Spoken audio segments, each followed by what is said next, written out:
Into that. We got to do that at this point. I want to invite them over after our discussion. And I want to talk to them in general. I think it was dope how like receptive they were, sharing the drinks, offering food, like introducing themselves. Matthew Percy was the father, versus the and I didn't father. remember the young gentleman's name. Mm, But it's so beautiful to see the three generations together.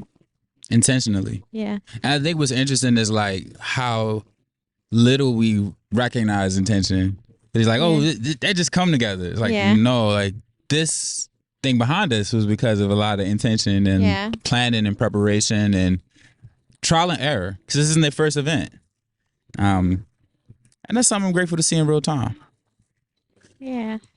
I am a guy from a place. CharmCityBipper, Quis The Vndl. Marquis is the name my mama gave me. I'm here with Sade Freja. Freya. Freya. Yeah. Love of Freya. Freya. I love it. It means goddess of love. I feel it. And Sade means queen. So. You like that? Yeah. So queen, when you say my name, Yes. Sade Freya, queen, goddess of love. Blessings. I'm blessed to be here. I'm winded for a lot of reasons. We got caught in the rain. We did a yoga practice. It's a lot that isn't that important or isn't as important as this conversation. But all of those reasons are why I'm grateful for this conversation. We met in a funny way. A dog A dog. at another festival. And here we are at another festival. Yes. This is like Doing yoga. weeks later. Yeah. Doing yoga. So I want to ask you, how did you feel about the practice? The yoga practice. Yes. I loved it. Yeah. I felt like you did a few poses that I don't usually do in my practice or in when I go to other people's practices. And they got a couple muscle groups that I was like, oh, that feels good. I feel it. I like that. That's a good feeling. Thank you. I like to introduce people to new things. I like to be introduced to new things and concepts. So it's something for you to give to somebody else. And just take it and run with it. It's yours now. Thank you. Oh, how many times have you done yoga? Is it? I don't. Well, I would say I don't practice consistency, but I do stretch and everything after every workout. So probably like 3 times a week. Okay. But actual intentionally sitting down and doing a full yoga practice probably once a month. I laugh because this practice I just did with you was slower than my normal practice. And it was because it was hot out here. The sun was directly on us. 90 something degrees. It's also like I know the benefit of slowing down. And I needed to slow down as well. And I need it slow. To be in the moment of the beauty that's around us. It's so much natural beauty around us. So at all times. That's the love of it. So like I said, I'm here with the goddess of love. I've had a lot of moments up into this one, a lot of great conversations, a lot of things that I've learned about you in this span of time. It feels like I've known you for longer because of the things that I'm learning. I feel like I still got a lot of things to tell you about what I do and why I do it. And I'm still informing the people that watch this podcast of those things. You spoke to me about a book you wrote. Why did you write it? okay, so I wrote Extra Baggage. Extra Baggage. By Sharday Jones. I wrote it because at the time I was studying psychology in undergraduate school, so Florida A&M University, shout out to FAMU, and I was bartending. And I was able to see in real time cultural change based on music. So the song was Two Red Bones, Lil Boosie. So two red bones kissing in the back seat. Prior to this song coming out, that was very taboo. And when the song came on, the first maybe 2 to 3 weeks, people were repulsed by the lyrics. And mind you, T-Pain talks about I'm actually the bartender T-Pain talks about in the song, and I'm not fluffing you on that. But the nightclub was the Moon, and my position in the bar was on the floor level. The maximum capacity every night is 1,800 people. So I'm looking out on the crowd, and I can actually see people repulsed by this song. Within 3 weeks of this song playing, now everybody's two red bones kiss, and then the girls are kissing. And so now culture is changing in real time, and I'm watching it in real time. So I was like, the impact of music is so powerful. What does this look like for our generation? So in 2007, I started writing Extra Baggage. It's a romance between a media mogul magazine editor.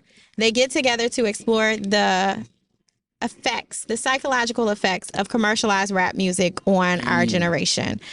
It's so layered because I wanted to explore the concepts of like a Michael Eric Dyson, Cornel West and things, but they're very bombastic. So if you're a layman person, it's very difficult to understand their concepts. But I wanted to bring those concepts to the everyday person and to make it relatable through a story of love. And so the book, it analyzes the genocidal effect of commercialized rap music on our generation. It's deep. And it's far beyond before its time, because it was published in 2009. And you can really see how it has changed our community tremendously. And essentially we are in a self-inflicted genocide right now in real time. So I had to just let that breathe for a second. I love so much of that. Extra Baggage, Sade Jones. Have to know that. Above all else, let somebody else know. I want to say that I've been greatly impacted by music all throughout my life. And I've always saw like real-time parallels, but you get that, you just talk. It ain't that deep. It ain't that deep as you're watching people twist their whole lifestyle patterns based on a song that they've clung to. I remember the weed shift. Everybody was like, who smoke weed? Nobody smoke weed. I'm a stoner, I'm a stoner, I'm a stoner. And I see everybody headed to tattoo parlors, headed to get piercings, and got 3 blunts on them just to say they do. Everybody got to stop in to get something to smoke on. Some people started smoking cigarettes, and then they got clowned for it because we smoke weed, we don't smoke cigarettes. We off pills, we don't do that. We off lean, we don't. And the more these transitions came, I watched people try it. I tried things that I didn't really want to do, but it was to be a part of what was socially acceptable. I realized so much that social acceptance is not authenticity. Social acceptance is Nazi Germany. Social acceptance is slavery in America. Social acceptance is patriarchy that doesn't value family. And 9 times out of 10, what the masses are doing is wrong. So you need to be going the opposite way of everybody else. And question it. And question it. Question it. And it's usually not divine alignment. It's not. And to get to divine alignment, to get to those understandings, even as we speak on layman terms, because some people say divine alignment. What's that hokey pokey? It's as simple as being aligned with the law of the Lord, not the land. That's even that's just it's very abstract. But just being conscious of the spiritual aspects of life and recognizing, shout out to True. I always gotta say that, and I don't always gotta say that, but I'm grateful for that brother for bringing it back to my space. I am a spiritual being having a human experience. Yes. So when I'm understanding that my foundation is spiritual, that I came to this plane from another one to even be in this space, and when I came to this space alone, there was a lot of energy involved with me being processed and brought here. So can I say something to piggyback off of that? My mother and I were having a conversation this morning about how we treat children as though they're children. We treat children as though they don't have divine wisdom, but they literally just came from the other side. So they haven't been tainted with the ways of the world. So I think there's so much to be learned from children if we honor them and cultivate their divine essence, and we listen to them and we accept and appreciate their wisdom, because theirs is unfiltered. And so a lot of times we take that away from them and we strip them and we challenge them and we belittle them, and we're condescending because we're like, what do you know? You're a child, but they know everything because they just came across the threshold. They have divine source. So I just wanted to piggyback off that, because that's a conversation my mother and I were just having this morning. I love it. Also because children heal me.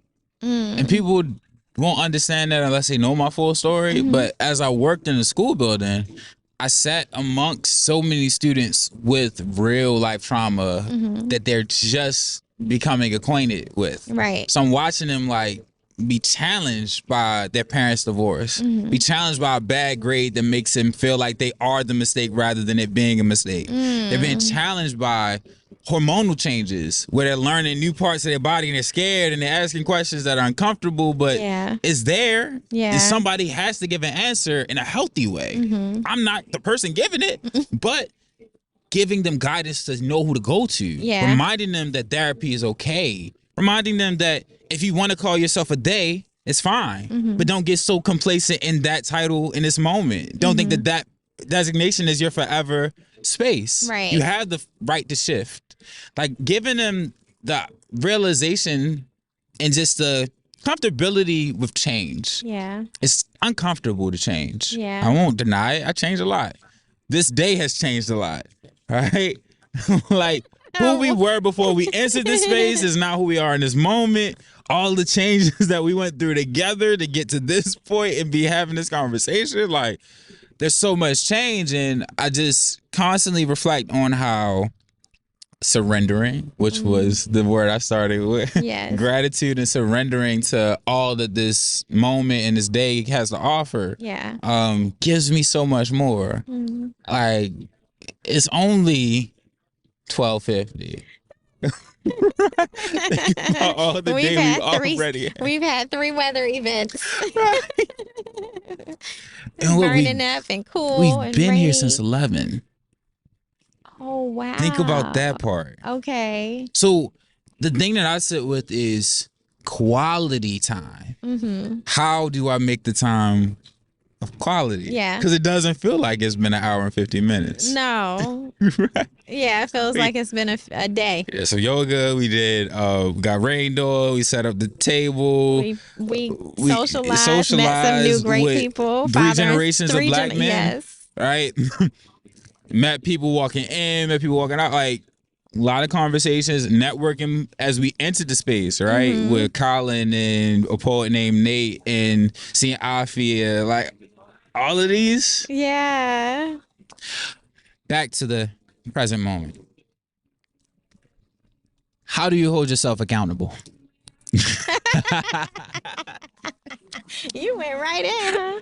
I kid. I'm a very introspective person. So I spend a lot of time journaling and thinking, and I always try to understand the other person's perspective to the extent that it doesn't burden me and I don't betray myself. And that's very important, because a lot of times people will want you to see when you are an accountable person, people will use that against you. Absolutely. Because they feel like you need to be accountable for them too and their emotions too. And I can't be accountable for your emotions over mine. And so I think it's a lot of training for me, intentionality, sitting with myself, reflecting on different experiences and dynamics. And again, like journaling, and also taking time away from whatever a situation might be, because a lot of times we get into situations, we feel like we need to instantly respond, react, interact, and we're not able to really see things from different vantage points. Oh, but you know what? Because the sun is behind us, so I was thinking that was going to blur the faces anyway. We're going to switch sides?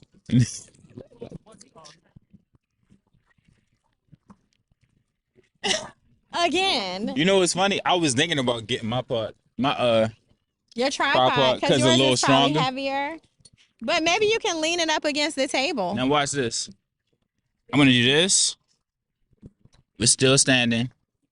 Switch angles. I'm gonna put the recorder.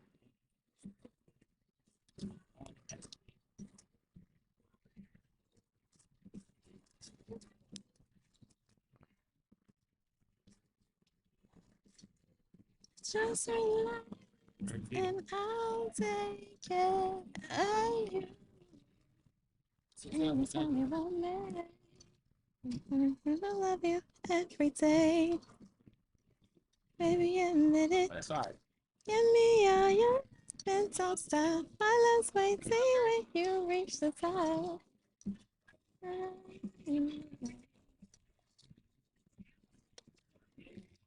Jump money, but I got insights that money. Yes, God. Let's go.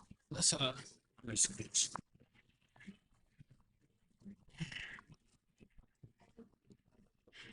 Back like we never left.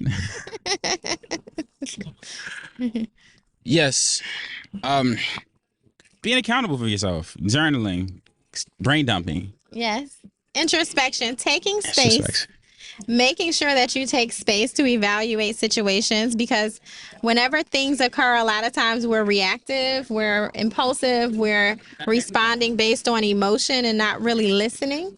We're just hearing what people are saying, but we're not processing and taking it in and really, because we're so in our emotional bodies at the moment, our nervous systems are in fight or flight mode, that we're not really considering the other person or all the other elements. So I think that's a major component of it, taking space to say, let me process this.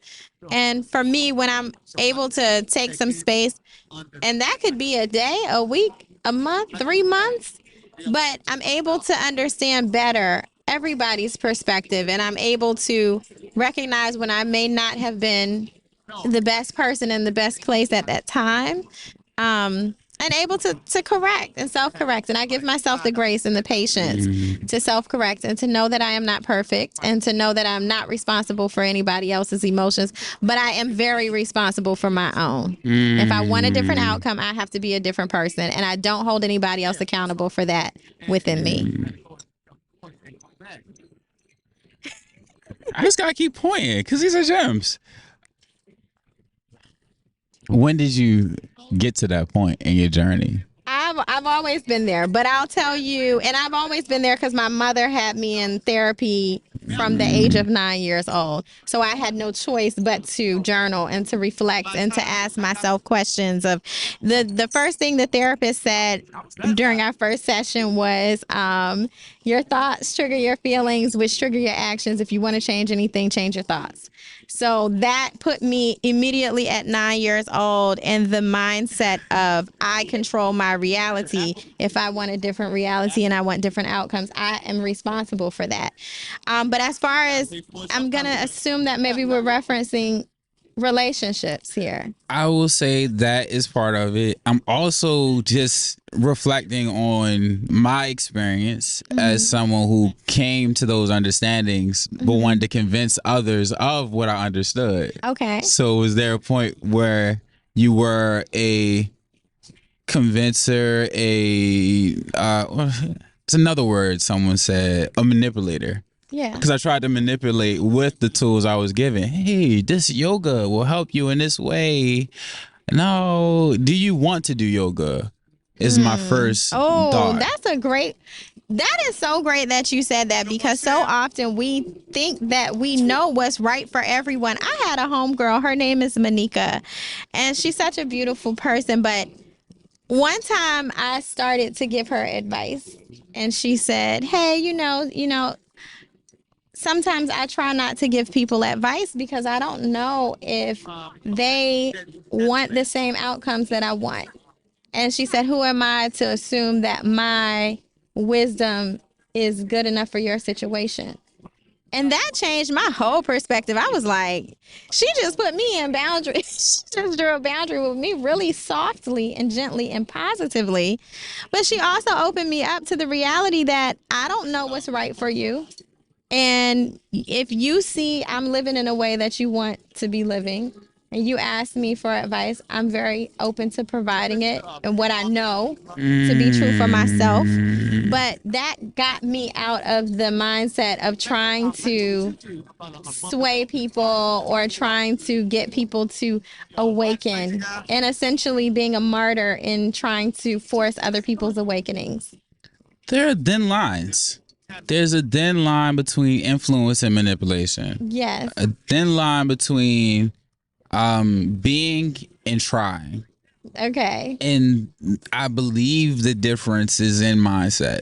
Yes. Right? And attachment To outcome. Yes. What we desire, to Yes. what we would like to see, who we would like to see people as, rather than who they've shown us they are and want to be. And I've sat into that a lot more lately. But I love that you brought that up, because a lot of times we don't reflect on the ways that, I don't say we. I said I come back to my we. I come back to my we. People.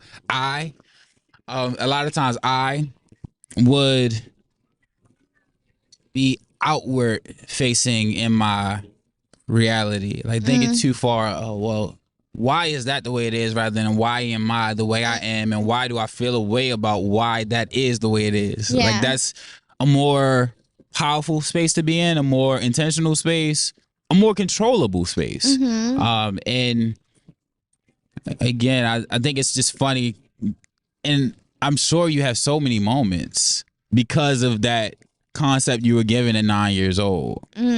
That's a heavy thing to I be live walking in my with. head, but I'm a human behavior scientist, so it serves me well in the sense that when you know what your gift is, leverage it. Everybody isn't a master of human behavior or understanding. I'm not great at a lot of things, but I'm great at that. You're great at what you're great at, and you'll be the best at what you're great at. Yes, and you have to own your gifts, and you have to know what your gifts are, and don't try to be in everybody else's lane. That's not your lane. This is my lane. So I've had a lot of moments. I have a lot of moments. I'm a teacher. I'm a student. I'm mostly a student, and I love teaching, and I'm here to teach. But Yes. I can't help but laugh. I'm gonna stop laughing. Look, I'm gonna look away.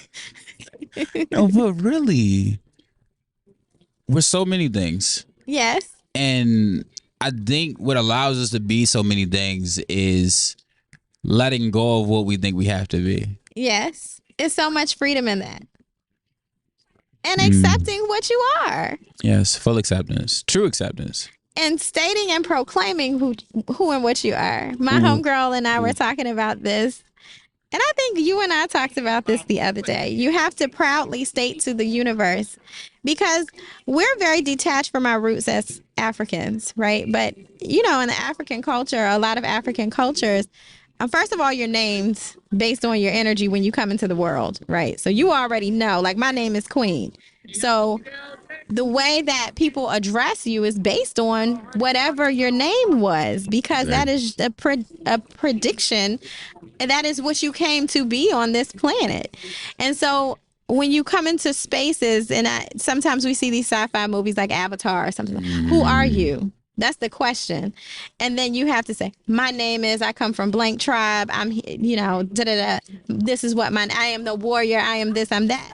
And I think that stepping into your light, knowing who you are, embracing who you are, it empowers you to free other people and to more fully live in your purpose. And so I think it's very important that we frequently proclaim who and what we are, to the universe and to people so that they understand, one, the spiritual presence that exists around you. Like, I am not just me, I am my ancestors. I am my energetic makeup. I am the spirit that is in the body. So you need to know how to properly engage with me and respect the space. And I'm clearing the space so that we can have space. So you can come into me and tell me who you are. And we can authentically connect and leverage, that relationship and leverage who and what we really are. It just empowers us to activate so much within the earth space when we know that, we proclaim it, we profess it, and we're proud of it.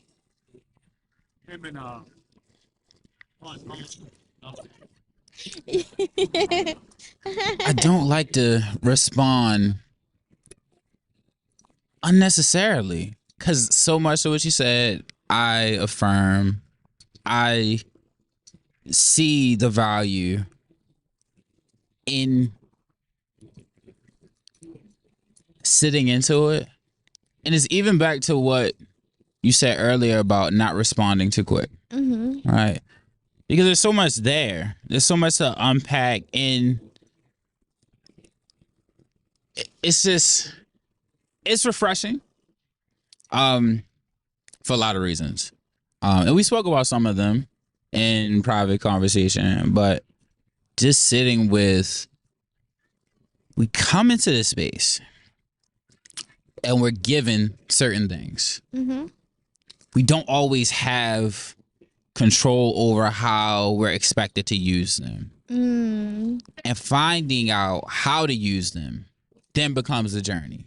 All right. I joked last night in my interview about how I would sit with the drunk guys that my grandmother kept around, and they would tell me different things, and we would have these little debates.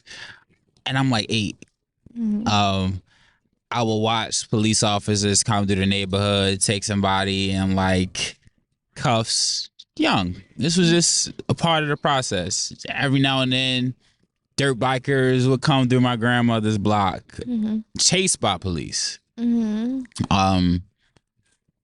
Corner store, liquor store, Chinese spot. Yeah. Like, these are just different aspects I recognize young.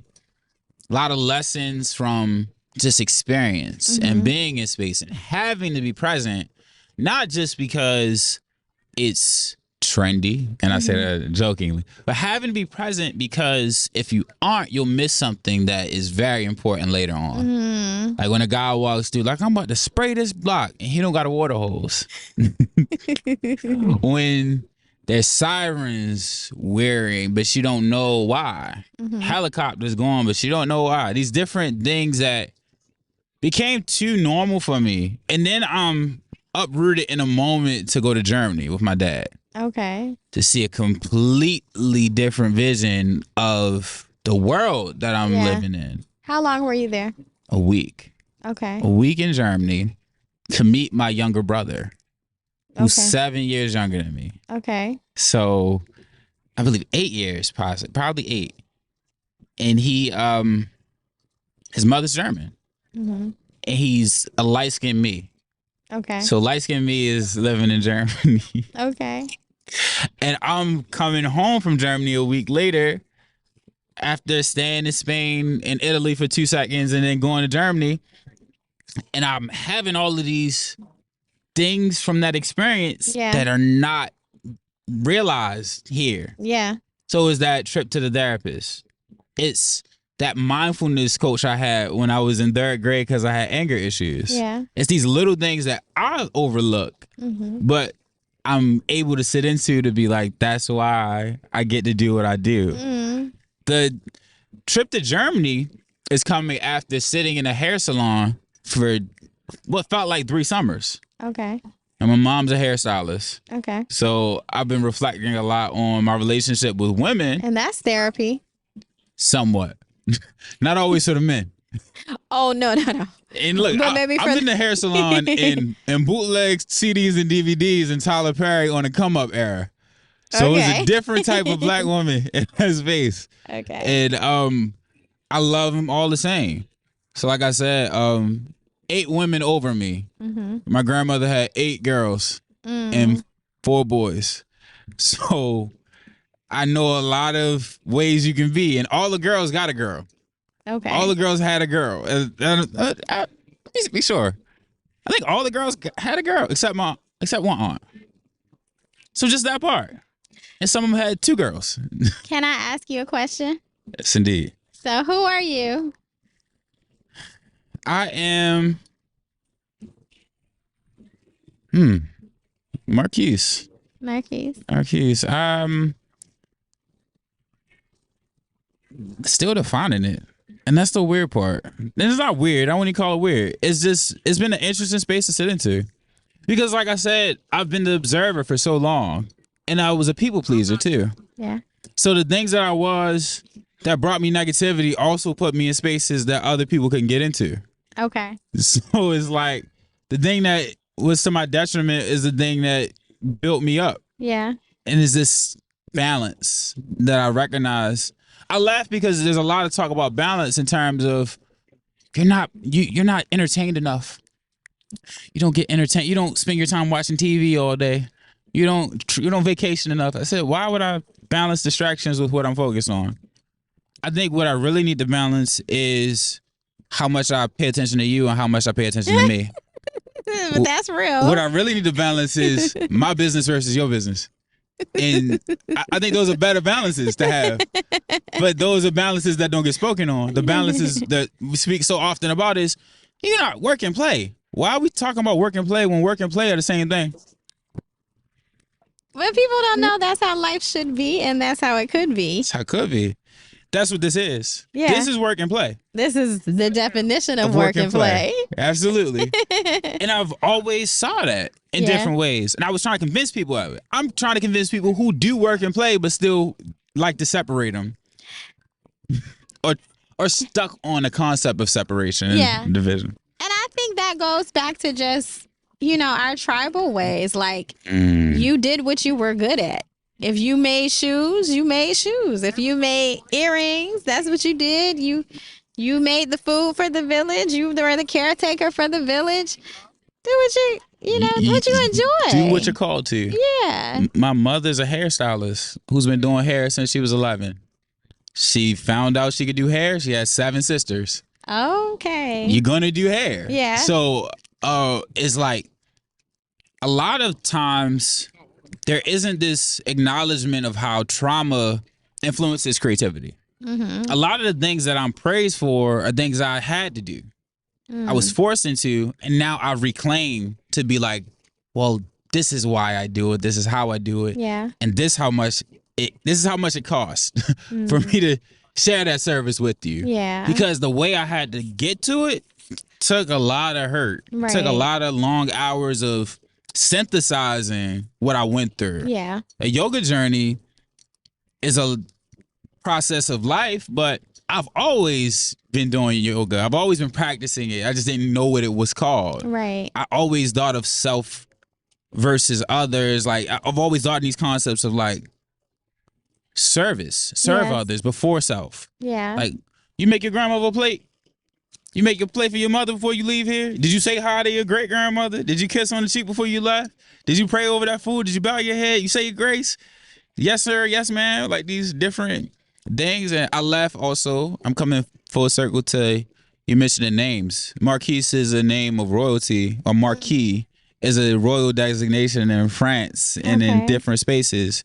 So it's interesting to sit with that and think about how I was raised, almost as if I was a politician early. Because I joke about the large family I come from. Yeah. And how my parents were like the royalty within the family. And I'm like taking to every cookout and meeting every elder. And this my boy. Oh my goodness, that's your boy. And all that. So I was just on display. Yeah.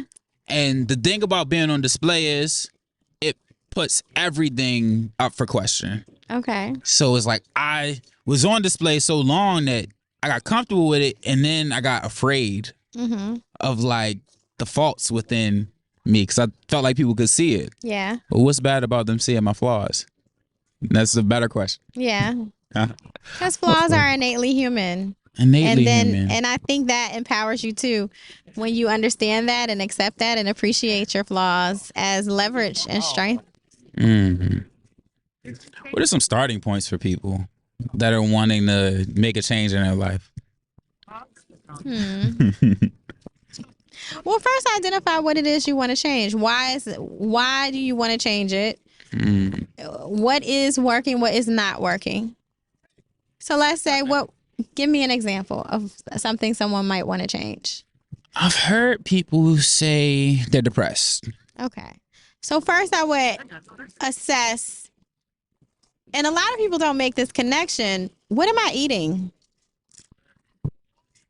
Ooh. What am I drinking? Who am I around? So I do this inventory every few months, like 3 to 6 months. And I evaluate, the people in my life, because the 5 people you spend the most time with, you are probably going to be like, and you're picking up their energy, and you're exchanging energy. So this is who you are. So if I look at, who are the people that I'm around? Where are they in their lives? Is this somewhere I want to be in my life? If I'm not feeling good, what does make me feel good? Like these are, prompting questions. So, I feel good when I'm in nature. But if I'm in a cold environment and I can't go outside and get the sunshine, then what would make me feel good in this moment? Okay, going down back home to Florida. How do I get there? I got to take a plane. All right, so let me schedule a trip and go get a week of sunshine, right? And so I think, any state of being that you're in can be changed like this. 9 times out of 10, if it's mental, right? Mindset, even the worst situations can be changed. But I always say this in my workshops, the most complex problems have the most simple solutions, but people do not want to be held accountable for the work that it takes to resolve the situation. So depression, just look at there's so many elements that are impacting depression. I don't want to say it's not a real chemical imbalance, because it is a chemical imbalance. But so first, let's start with the food. Secondly, let's start with our environment. Thirdly, let's start with the people that are around us. Fourthly, let's visualize what kind of world we want to create, what will make us feel better, and then put a plan together to get there. And I say no more than 3 months. 3-month cycles. Seasons change in 3 months. There's rhythms. Everything in life has rhythms. So if when I was going, and I'm still grieving, but as I'm going through the grief process of losing my father and my grandmother within 3 months of each other last year, I'm accepting that this might be a period I don't eat right. So I might self-harm during this period in the sense of not honoring my body with the food. I might kick it. I might with people that are low vibrational, and I know this don't work out, but it's fun in the moment. But I'm going to give myself a timeline for that. I got a year, okay? Do what you need to do and get your stuff together. And my mom used to always say growing up, if I did something, I cry about it. She said, go ahead, get it all out. Cry as loud as you need to, but you got 15 minutes. Find a solution. To sit in the bathroom and journal the solution. Let the season be what the season is. Know when you are, why you are. So I'm grateful for every moment before this one, good, bad, or indifferent, for a lot of reasons. And everything you said speaks to what my experience was when I was depressed. The reason I do the work that I do is because of the flows I went through. I've been called schizophrenic. I've been labeled depressed. At one point, I thought I'm a seasonal depressed. Like, I wore these labels. I was prescribed drugs. I was going through all of the processes that are now coming to the forefront. But I want anybody and everybody out here to know you have to do the research for yourself, because you're healing yourself. And you'll get assistance in healing yourself with counselors, with light workers and yoga instructors. But at the end of it, just like at the beginning, it's about you. And finding yourself in it. I give my students that. I was telling them one day, your best day and your worst day have one thing in common. You're there. Oh, I like that. How are you going to be there? I like that. And I wanted to insert this. Don't let nobody label you. And that's why I You think got it's it. important what I said before. You got it. Define who you are. State your name. If you need to rename yourself, or, I know some people. I had a partner. I'm gonna say his name just because it goes into. His name was Desmond, right? If you take out the S and you take out the D, you have demon. And he had real demon energy. I mean, he came and wrecked shop in my life. And the Bible, I know there's a story. Joel Osteen talks about it, about one of the somebody, I don't know the guy's name, but anyway, he had to rename himself because sometimes you come and you have these names, so labels. Depressed, schizophrenic, bipolar. Label thief. Labels. Like I believe he was labeled. His name meant thief. Biblically, like his name meant thief, and he lived in the space of taking. Okay. So it is a power behind your name. It is a power, and if you want to change the energy, you can change your name, right? So now in that, take back the power. Decide who you want to be. State your name, state your intention, figure out who you are, figure out what your purpose is. And you define it, you leverage it, you put the characteristics to it of who you want to be and start working towards being that person. It's the intention. Yeah. And names, labels have power. That's why we say life and death is in the power of the tongue. And I'll say this too. A lot of times we're making more time for gossip than the gospel. I love that. There's a lot more time for the gossip than the gospel. And it's something I've been hearing in different spaces, but it's sticking to me as of late because I feel uncomfortable playing gospel music with certain people. And I have to question, why am I even around somebody I feel uncomfortable playing songs worshiping God? Worshiping Jesus, worshiping positivity, worshiping overcoming. If you're that uncomfortable in that space, but you have enough comfort to listen to my booty hole, my coochie, or whatever. I don't want to say it exactly there, but we know what I'm talking about. We know what you're talking about. And it's a really strange space. I had a student sing that song while I was teaching a yoga class. I was like, broke out the mic, so I was yelling to them. We're in the field. And I was like, let's do karaoke. So they prepped me to do karaoke. One of them was like, my booty hole, like it flows. This is rhythm, but at what cost? Just because it feels good does not mean it is good, and everything ain't for everybody. Don't overlook it. Everything ain't for everybody. And even as I do yoga, I sit into that. As I do this practice that has roots in different practices that I don't believe in, different roots in worshiping multiple gods that I don't care for enough to have to. And it's not that I discount what they offer to the people who value it, but I know what I was raised on. Right. And I know the power of what I was raised on. I know the power of the prayers sent before me, sent for me. Like that's what I connect so much to what you said about spiritual space all around me. There's ancestors around me. There's so much history that I walk with at all times, even when I forget about it. And I think about my grandparents who are sitting down for breakfast and a newspaper hits the table and Emmett Till's face is on it. I think about the people who are just freed from captivity, entering the workforce, leveling up in a way that nobody expects. And by 1880, the South is full of Klans members with hoods on.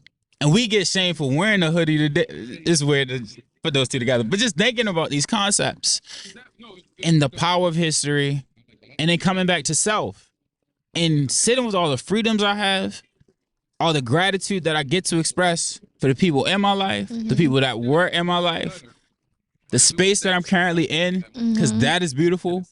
There's about 50 tents with black-owned businesses on a Saturday in a city I was told is the most dangerous place in the world. A city that was not allowed to call itself beautiful until recently. Really? It was a mix.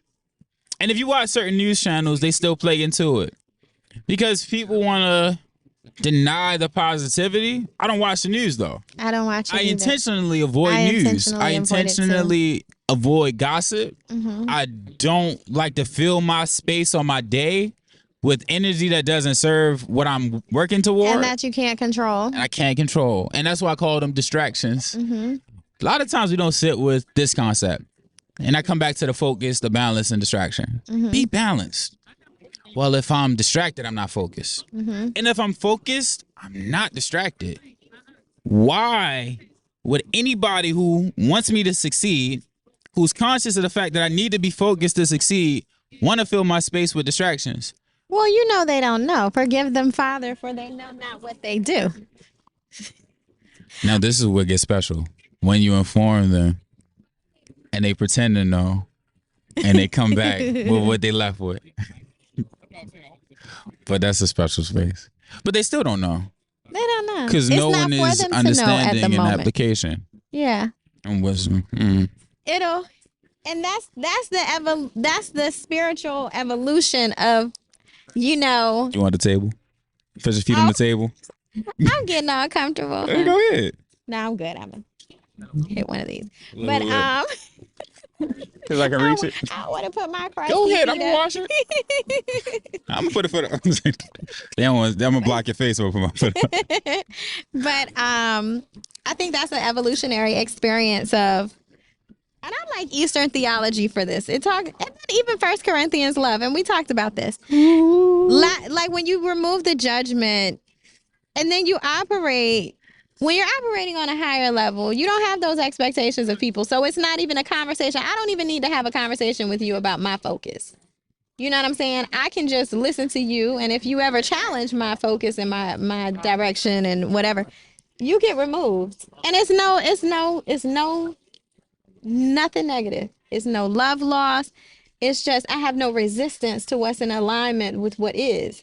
I think when we move in alignment, getting into alignment means not resisting, not having the attachments, as you mentioned earlier. Life becomes so much easier and more peaceful. And when people reveal themselves to you, you don't feel the need to try to reconstruct who they are, what they mean to you. You just accept it, and it's cool, and I'm glad you think that way. You know what I'm saying? Now, you can watch me make my moves and you can learn from me, but I can't have you around me. Take notes. Yeah. Go ahead and take Watch me work. Watch me work. I'm going to get you where you need to go if you want to be there. You can watch me, but you can't be in my mix because you questioning stuff that you don't have no business questioning. This ain't none of your business. God ain't give you this vision. God gave me the vision. Yes, okay. Yes, and it's my responsibility, like a football player, to run the ball down the field. Know your role and play it. Know your role. Yes, okay. yes. And you need to know that you are the quarterback of your life. Yes, indeed. 4 quarters every season. 4 quarters every game. Yes. Every year is a game. How you finna play it? How you gonna play it? How you gonna run this ball? We gonna hit the gym. We gonna read some books. We gonna do a podcast. We gonna meet some beautiful people, network, do some beautiful things in beautiful places. Absolutely. You know? And I'm living into it. And I'm meeting people who are as well. Yeah. Grateful. Mm-hmm. We've been talking. Let's go breathe. I want to ask you this before we go, and this won't be our last discussion. I got to do a lot more edits as of late because this is valuable content. I can't give out this type of stuff just like, hey, just take it, you know? I can, but I'm very intentional about making people work for the things they ask for. Oh, okay. As of late. Okay. You know, because the things I got and the things I see you having are earned through repetitious, intentional, consistent work. Oh, yes. You don't get a book by saying, it'd be cute if I had a book. Yeah. You had to stay up some nights after work. You had to do some early morning hours that didn't just come to you. You had to do some prayers that you didn't know how to pray, you know? And you had to go through some shit. Use my language. I'm sure you can edit that. It's needed. You had to go through. You had to go through so much. And that's like, so I have had reservations or insecurities about the fact that it's taking me so long to write my second published book. But I have had to do trial and error. I've had to do studies with people and on people. I've had to gather the content. I've had to gather the material and really embody it and practice it so that I can give it out in a way that is authentic because I've learned it and I've tested them out for you. You gotta live some life to speak about life. Yes. You gotta experience to create. I laugh at this moment in my life because it's a lot of stuff that got me here, and the book I'm gonna write about the stuff that got me here is beautiful. Yes. And this is a beautiful thing for me. And it's just been so much that I sit into with it because there is a part of me at times, and I somewhat label things more. Someone said, rather than say I'm fearful, don't say I am, because I am is the great I am. Okay. Say this is fear. Oh, I to like externalize. that. I like that. This is grief. This like is that. agony. This is that is misery. This is different. This is God's creation. I like that. This is unlimited. That's a gift. Right. Thank you. You're welcome. So being able to section them off, I sit with the part of me, the Marquis, that wants to prove to people that don't need proof. The part of me that wants validation from spaces that never honored me anyway, that don't intend to honor me, that won't find the day for that and to be even done. if they could, if they could, they would. They don't have the capacity. So even if they want to, they can't. They don't have the resources. They don't. And that is the blessing. Recognizing the inventory of others because you recognize the inventory of self. Yes. I love that. It's so, yes. Yes. Yep. So, like I said, I'm just in this space of true abundance. Yes. And I've laughed at how I've got here. I also recognize the version of me that believed abundance still had limits. If it's abundance, there is no limit. Yeah. Because it's endless. Yes. It continues to regenerate. Yeah. It continues to flow. Yes. I am abundant is a statement of God and of self. Yes. I love that. Right? So it's just consistent blessings and growth. Y'all just don't know this view. Like, you got to come down here. West Covington Park, fresh, beautiful air. Like, the water is flowing, is black people's. Beautiful black people. Beautiful black people's. Beautiful peoples in general. I'm seeing others amongst us. No disrespect. Shout out to all the people that are here. Shout out to the people. The beautiful people. The universe. This space that God has created. Phew. I think we need to just go enjoy. We do. I want to say this. I want to go get some watermelon or something. Then come back and sit on the water and really enjoy. We're going to leave these chairs. Yeah. Because we got family over here. We got some family We got over our there. new family. You know, it's black ass family reunion. Excuse my language. I end it like this, Queen. Thank you. I am a guy from a place. CharmCityBipper. Quis The Vndl. Marquis is the name my mama gave me, and my father blessed me with too.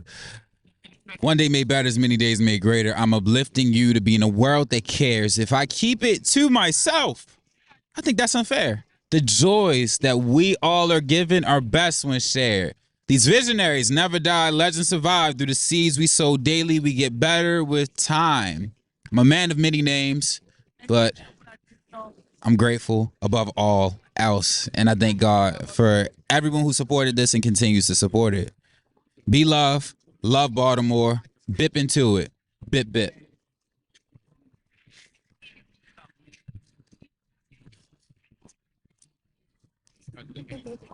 Infinite.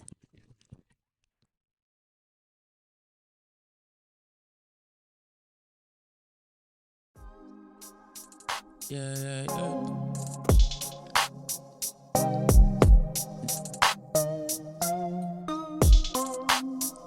We were searching for the right way, did a lot of wrong. Can't go back, Gotta move on, gotta move forward. Corrections given and accepted. Living still brings pain, even when you're moving with the best intentions and you're blessed with visions of joy, bliss, peace.